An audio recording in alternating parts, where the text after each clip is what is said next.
Today we're going to talk about playing the pusher. My buddy Brian calls him the anti-player. You know, the guy who slices and dices you to death. He can run really well, doesn't have a lot of weapons or power, but he'll really test your patience and your will.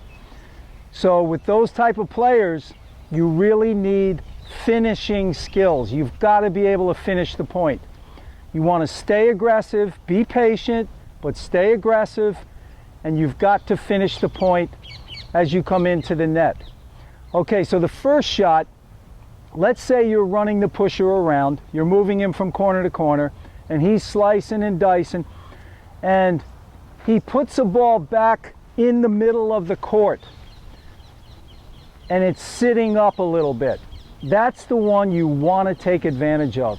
You just want to step in, take control, and get to the net.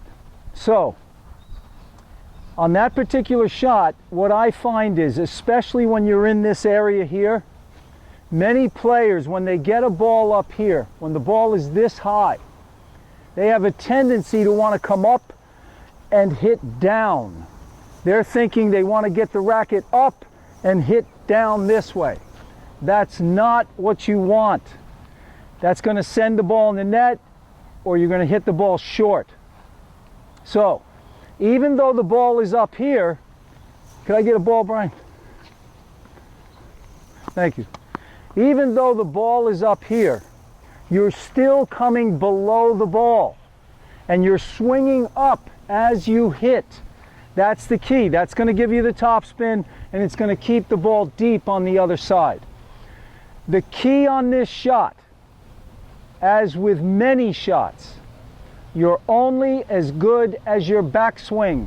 Remember that. You're only as good as your backswing. What I mean is, when you bring the racket back, you have to be careful not to lay the racket open. A lot of players do that because they want to roll the racket over the ball. It's this rolling action in the hitting zone that causes a lot of mistakes.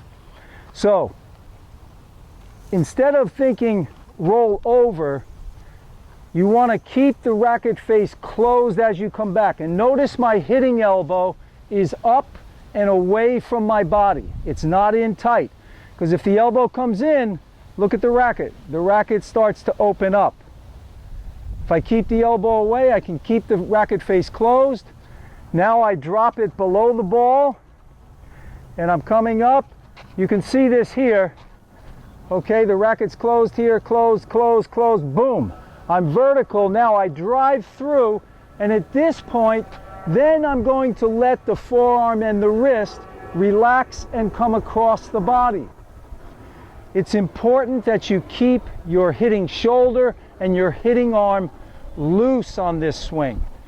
Because if it's tight, the racket's not going to move fast, you're not going to get the power you want. So keep the lower arm, the shoulder, the wrist nice and relaxed on a scale of 1 to 10, 10 being as tight as you can hold the racket. You're only holding it a 2 or a 3. You're nice and loose, and that way you can generate some racket speed. Okay, so the backswing is key. You've got to have a good backswing, and then just step in on a low to high swing. Keep the forearm and wrist loose and relax as you come across. Let me just hit a few here.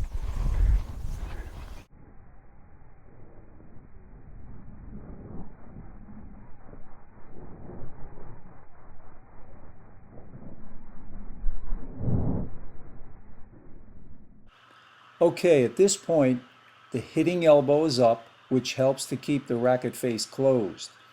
Keeping the racket face closed is going to prevent you from hitting this soft ball long.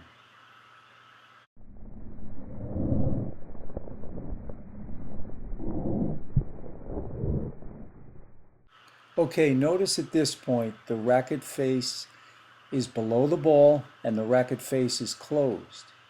When the racket face is closed like this at the low point of the backswing, it guarantees vertical at contact. Okay, at contact, it's clear to see the racket is vertical Now notice as I relax the wrist and forearm on the finish. So that's the idea. The backswing is going to be key on this shot. Low to high is key. If there's one point I would concentrate on this high ball sitting up there, it's keep the elbow up and away from the body so the racket stays closed. That's going to be key for you. Okay, here I'm going to show you from the back angle, and watch how that racket stays closed. I'm just going to come down below and up and through. So let's say 2 points I might be thinking about are face closed with that elbow up, right? And then a loose hitting arm as I go through. Loose shoulder, forearm, and wrist. Here we go.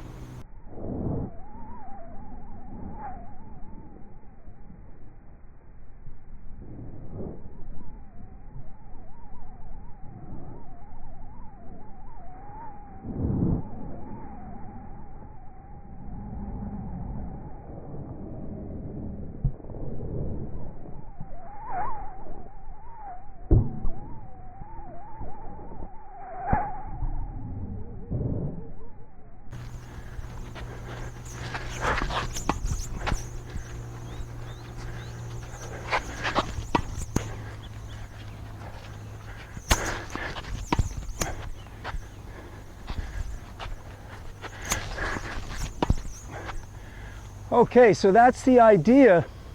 That's going to enable you to be the aggressor and to keep coming in.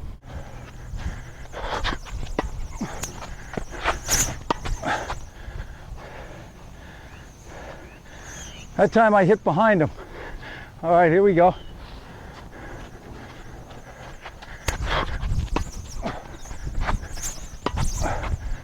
Okay, so that's the idea. Work on those finishing skills and you're going to be able to beat the pusher.